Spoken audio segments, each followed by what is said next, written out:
अस्सलाम वालेकुम class. Data structure की लास्ट क्लास में हमने ग्राफ जो स्पैनिंग ट्री है, हमने मिनिमम स्पैनिंग ट्री को डिस्कस कर रहे थे और वहाँ पर हमने जो अपना स्पैनिंग ट्री जो है वो मिनिमम स्पैनिंग ट्री जनरेट किया था वो हमने क्रुस्कल एल्गोरिदम की मदद से किया था। अब हमने क्या करना है, प्रिम्स एल्गोरिदम की मदद से करना है। आपको प्रीवियस लेक्चर में भी बताया था कि आंसर जो है वो दोनों एल्गोरिदम से करने से सेम ही आता है, बस उसको करने का तरीका कर जो है वो डिफरेंट होता है। तो यहाँ पर मैं क्या करती हूँ, पहले जो मुझे ग्राफ दिया गया है उसके जो भी नोड्स हैं मैं वो नोड्स जो हैं उनके उसी जगह पर क्या करती हूँ, ड्रॉ कर लेती हूँ।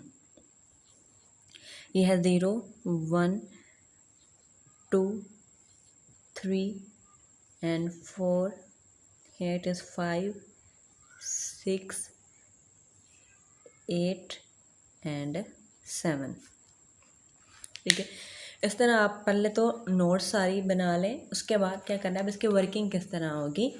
पहला स्टेप क्या है कि आपने एक रैंडम वर्टेक्स चूज़ करना है। क्रुस्कल में क्या होता था कि हम सारे जो वेट्स हैं उनको असेंडिंग ऑर्डर में लिखते थे, उनमें से जो मिनिमम होता था वो सबसे पहले उसको ड्रॉ कर लेते थे। लेकिन यहाँ पर आपने क्या करना है, कोई सा भी रैंडम वर्टेक्स चूज़ करना है जो कि आपका होगा सोर्स वर्टेक्स, यानी जहाँ से आप वर्किंग करना क्या करेंगे, शुरू करेंगे। तो फॉर एग्जांपल सम टाइम क्या होता है कि पेपर में वर्टेक्स गिवन होता है, वो बताते हैं कि आपने इसी वर्टेक्स से स्टार्ट करना है, फिर आपको उसी से ही करना पड़ेगा। अगर उन्होंने स्पेसिफाई नहीं किया फिर आप अपनी मर्ज़ी से कोई सा भी वर्टेक्स चूज़ कर सकते हैं। यहाँ पर मैं ज़ीरो को ही अपना क्या है, सोर्स वर्टेक्स ले रही हूँ, यानी ज़ीरो हमारा क्या है, सोर्स वर्टेक्स है, यानी यहाँ से मैं क्या है वर्किंग करना शुरू करूँगी। अब दूसरा स्टेप क्या है कि जब आपने अपना सोर्स वर्टेक्स चूज़ कर लेना है तो आपने उसके एडजेसेंट एजेस जो हैं वो फाइंड करने हैं। अब देखिए इस ग्राफ में ज़ीरो का एडजेसेंट कौन सा है, एक तो 0 1 के साथ अटैच है, दूसरा 0 7 के साथ अटैच है। देख, ये उसके एडजेसेंट है। यहाँ पर है वेट 4 और यहाँ पर है 8। तो हमने क्या करना है, हमने वो वाला एज कनेक्ट करना है जिसका मिनिमम वेट होगा। अब यहाँ पर देखिए 4 और 8 में से मिनिमम कौन सा है, 4 है, जो कि 0 और 1 के दरमियान है। तो इसका मतलब क्या है, मैंने ये 8 वाला एज जो है यहाँ पर कंसीडर नहीं करना है। उसके बाद हम इस नोड पे आप पहुँच गए हैं। ठीक है, अब हमने क्या करना है, इसके एडजेसेंट नोड देखने हैं। तो जैसे मैंने आपको बताया कि अगर पेपर में वो स्पेसिफाई कर दें, जैसे फॉर एग्जाम्पल वो कह देते हैं कि आपने 5 से स्टार्ट करना है, तो आप क्या करोगे, 5 के एडजेसेंट जो है वो बनाओगे लाइक दिस। ठीक है, इसमें से जो मिनिमम होगा वो चूज़ करोगे। 4 मिनिमम है, बाकी दोनों जो है वो कैंसिल आउट कर दिए। अब हम यहाँ पर पहुँच गए हैं, तो अब आपने क्या करना है, 2 के जो हैं वो एडजस्टेंट देखने हैं। इस तरह आपको अगर कोई स्पेसिफाई कर देते हैं तो फिर आपने इस तरह काम करना है, यानी जिस पे पहुँचेंगे आगे हमने उसी से कंटिन्यू करना होता है। वेल हम यहाँ पे 1 पे पहुँच गए हैं। 1 के एडजस्टेंट देखें तो 1 एक तो 2 के साथ अटैच है जहाँ पर है वेट 8। ठीक है, और दूसरा जो है वो 7 के साथ अटैच है जहाँ पर है वेट 11। तो अब इन दोनों में से स्मॉलर वैल्यू कौन सी है, 8 वाली वैल्यू है, तो यानी हम ये वाला जो है बनाएंगे और इस वाले को कैंसिल कर देंगे। अब हम 2 पे पहुंच गए हैं। 2 के एडजस्टेंट देखने हैं। 2 एक तो है 3 से अटैच, 8 से अटैच और 5 से अटैच। यहाँ पर है वेट 7, यहाँ पर है वेट 2 एंड यहाँ पर है वेट 4। अब आपको पता है यहाँ पर एक और काम क्या करना होता है कि आपने प्रीवियस सारे एजेस भी देखते रहना है, वो भी माइंड में रखने हैं। जैसे कि यहाँ पर 0 और 7 के दरमियान क्या था, एज 8 का था। 1 और 7 के दरमियान क्या था, 11 का था। तो अभी तक हमारे ये वाले एज जो है वो हमने नहीं बनाए, जबकि हम इन नोड्स से गुजर के आ चुके हैं। तो जब आप अगली नोड्स पे पहुंचते जाओगे तो आपने क्या करना है, इन पिछले एजेस को भी माइंड में रखना है। फिर उन सब में से जो सबसे छोटा मतलब मिनिमम वेट वाला एज होगा ना, आपने उसको ड्रॉ करना है। तो यहाँ पर आप देख लो, इसका वेट 8 है, इसका 11 है, इसका 7 है, इसका 2 है और इसका 4 है। इन सब में से जो मिनिमम है वो 2 वाला है, तो हम क्या करेंगे, यहाँ पर 2 वाला एज जो है वो बना देंगे और बाकी जो है वो कैंसल आउट कर देंगे। आप चाहे तो याद रखने के लिए इस तरह डॉटेड लाइंस जो है वो थोड़ी सी बना सकते हो, ठीक है। और अगर नहीं भी रखना या नहीं बनाना चाहते तो भी इट्स ओके। आप उन्हें यहाँ आप क्या करो, साथ में दायरा जब आप पेपर में करोगे तो आपने हर स्टेप का बताना है और हर स्टेप पे नया ट्री बनाना होता है। तो फिर आप ऐसे लिखोगे कि स्टेप 1 में मेरे पास एजेस जो थे वो थे 0 और 1 के दरमियान था एज जो कि था 4, और उसके अलावा 0 और 7 के दरमियान था एज जो कि था 8।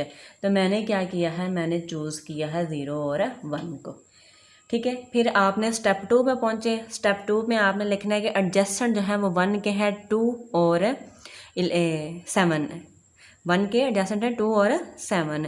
तो यहाँ पर आपने इसी तरह देखना है कि 1 और 2, यहाँ पर आप ब्रैकेट में फिर लिख दोगे 1 और 2, और वेट क्या है उसका 8 है, और 1 और 7 का वेट क्या है 11 है, और मैंने क्या चूज़ किया है 8 वाला किया है। तो इस तरह आपने हर स्टेप में जो है ना वो वर्किंग बताते जाना है। ओके हमने यहाँ पर 2 से हम 8 पे पहुँच गए हैं। तो अब हमने क्या करना है, 8 के वर्टिसेस सॉरी एडजस्टेंट जो है वो हमने देखने हैं। 8 के एडजस्टेंट कौन कौन से हैं, 7 तक जा रहा है और 6 तक जा रहा है। ओके अब हमने पिछले भी सारे अपने माइंड में रखने हैं। यहाँ पर 8 आ रहा था, यहाँ पर 11 आ रहा था, यहाँ पर 7 आ रहा था, यहाँ पर भी 7 आ रहा है, और यहाँ पर 6 आ रहा है। इन सब में से जो स्मॉलेस्ट वैल्यू है वो 6 है। तो मैं क्या करूँगी, 6 वाला एज जो है वो बना लूँगी, और बाकी के जो है वो फ़िलहाल के लिए डिस्कार्ड कर दूँगी, ठीक है। तो यहाँ पर मैं बस याद रखने के लिए क्या कर रही हूँ, मैंने ऐसे थोड़ी थोड़ी डॉटेड लाइन लगाई। अब हम 6 पे पहुँच गए। 6 के एजेस देखते हैं। 6 के एजेस हैं, एक तो 5 के साथ है जो कि है 2, और एक है 7 के साथ जो कि है 1। तो इस ग्राफ में जो सबसे मिनिमम वैल्यू है वो हमारी 1 ही है। तो ज़ाहिर है यहाँ पे हमें सोचने की ज़रूरत नहीं है, हम फ़िलहाल के लिए क्या करेंगे, ये 1 वाला एज जो है वो चूज़ कर रहे हैं। अब हम 7 पे पहुँच गए। तो 7 के एडजस्टेंट देखने, 7 के एडजस्टेंट हैं 1 और ये 8। अब देखो अगर मैं ये वाला एज बनाती हूँ तो ये मेरा क्या हो जाएगा, साइकिल बन जाएगा। तो साइकिल तो स्पैनिंग ट्री में होना नहीं चाहिए, जिसका मतलब ये है कि मैं ये वाला तो नहीं चूज़ कर सकती। फिर क्या ये वाला चूज़ कर लूँ? अगर मैं ये वाला भी चूज़ करती हूँ तो चाहे इसका वेट जो है वो 11 से कम है, लेकिन इसके बावजूद यहाँ पे क्या हो रहा है, साइकिल बन रहा है। तो मतलब मैंने ये वाला एज भी चूज़ नहीं करना। तो यानी कि 7 के एडजस्टेंट को तो हमने चूज़ करना ही नहीं है, वो हमें एक साइकिल बना के दे रहे हैं, ठीक है। तो 7 से ऐसे करो, दोबारा पीछे आ जाओ, ठीक है। दोबारा पीछे आए तो यहाँ पर है 6, ठीक है। 6 के अब देखने हमारे पास एडजस्टेंट कौन कौन से हैं, एक तो 5 था और एक 8 था, ऐसा ही है। अब यहाँ पर ज़रा देखिएगा आप कि 6 और 8 के दरमियान जो वेट है वो 6 है, जबकि 6 और 5 के दरमियान वेट क्या है, 2 है। तो फिर हमें तो मिनिमम वाला चूज़ करना चाहिए था। तो इसका मतलब क्या है, हम इस वाले एज को रिमूव कर देंगे और इस वाले एज को यहाँ पर बना लेंगे। अब यहाँ पर हम आगे 5 पे, 5 के एडजस्टेंट नोड्स हमने देखनी है। 5 जो है वो 2 से अटैच है, ठीक है। अब वेट क्या है 4।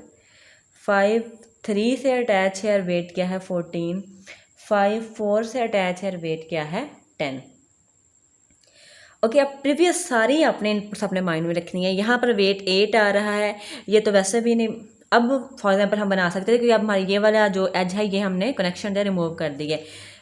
8 11 यहाँ से 7 निकल रहा है, यहाँ से भी 7 निकल रहा है, यहाँ पे 4 है, 14 है, 10 है। तो यानी इस वक्त जो सबसे मिनिमम वैल्यू है हमारे पास 4 है। तो यानी हम 4 वाला एज जो है वो बना लेते हैं और बाकी के एजेस जो हैं वो फ़िलहाल के लिए रिमूव कर देते हैं। ओके 5 से हम 2 पे पहुंच गए। 2 के एजेस देखने हैं तो 2 का एक है हमारे पास 3 और एक है 8। तो 8 वाला तो अब हमने इन सब में से अगर देखें तो 2 स्मॉलेस्ट थी, उसको तो हम रखेंगे ही रखेंगे क्योंकि साइकिल भी नहीं बन रहा और है भी स्मॉलेस्ट वैल्यू, तो हम इसको तो रखेंगे। अब उसके बाद जो सबसे मिनिमम वैल्यू है वो कौन सी है, यहाँ पर देखें 7 निकल रहा है, यहाँ पर 8 निकल रहा है और यहाँ पर 7 निकल रहा है। अब अगर मैं अगेन जब दो वैल्यू सेम आ जाए तो आप कोई से भी चूज़ कर सकते हो, बस आपने ये देखना होता है कि आपका साइकिल क्रिएट ना हो। अब अगर मैं ये वाला बनाती हूँ तो इससे क्या होगा, मेरा साइकिल बन जाएगा। है तो ये भी वैल्यू 7, वो भी वैल्यू 7, लेकिन इस 7 का एज बनाने से मेरा साइकिल जनरेट हो रहा है, तो मतलब मैं ये वाला 7 तो चूज़ नहीं करूँगी। तो मैं क्या करती हूँ, यहाँ पे ये वाला 7 चूज़ कर लेती हूँ। ठीक है, अब मैं 3 पे पहुँच गई। 3 पे पहुँचने के बाद 3 के हमने एजेस देखने हैं।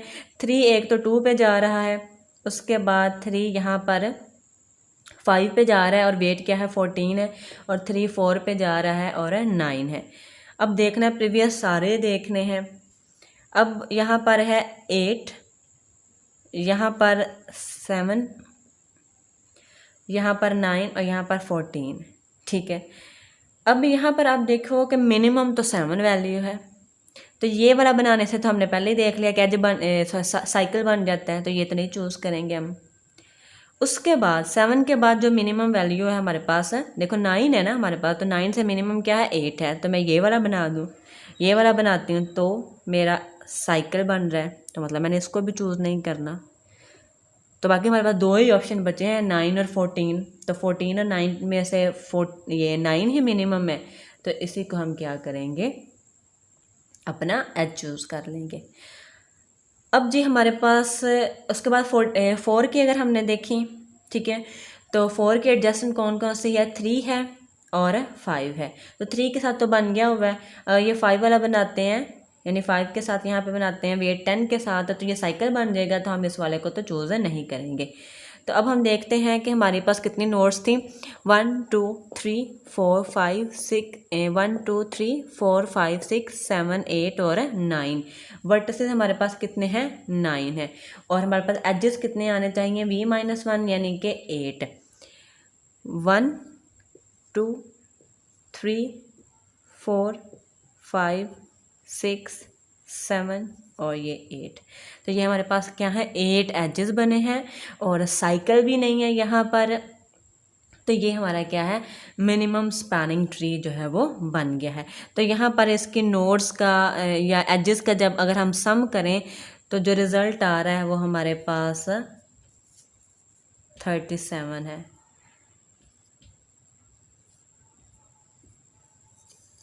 तो ये हमारे पास क्या है, मिनिमम स्पैनिंग ट्री जो है प्रिम्स एल्गोरिदम की मदद से बन गया है। होप सो आपको इसकी समझ आ गई होगी। अब आपको एक एग्जाम्पल देते हैं ताकि आप उसको करें और आपकी प्रैक्टिस हो जाए। बल्कि ऐसा करेंगे, ग्रुप में ही मैं आपको पिक्चर सेंड कर दूंगी और आप उस पिक्चर को देखते हुए एक प्रिम्स एल्गोरिदम की मदद से क्वेश्चन सॉल्व कीजिएगा। Thank you.